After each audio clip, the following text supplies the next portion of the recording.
आता ब्रेक नंतर आपलं पुन्हा एकदा स्वागत। वसई विरार नालासोपारा परिसरामध्ये मागील 4 तासांपासून जोरदार पाऊस सुरू आहे।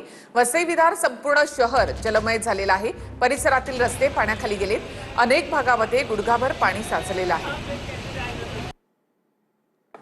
वसई विरार नालासोपाऱ्यामध्ये मागच्या 4 तासापासून मुसळधार पावसाने हजेरी लावलेली आहे आणि पुन्हा एकदा या वसई नालासोपारा आणि विरार या परिसरामध्ये अतिवृष्टीचा परिस्थिती निर्माण झालेली आहे। मी आता उभा आहे नालासोपारा पूर्व सेंट्रल पार्क या रस्त्यावरती आणि ज्या ठिकाणी उभा आहे त्या ठिकाणी जवळपास गुडघाभर पाणी साचलेलं आहे।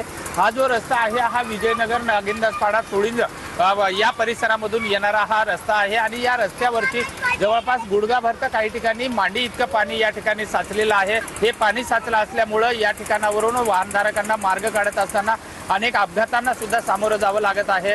सध्याची पावसाचा जोर जो आहे हा या ठिकाणी चालूच आहे। जून महिन्यासारखी अतिवृष्टीची परिस्थिती जी आहे पुन्हा एकदा वसई विरार नालासोपाऱ्यावर ओढावल्या जाणार असल्याची शक्यता वर्तविल्या जात आहे। विजय गायकवाड, TV9 मराठी, नालासोपारा।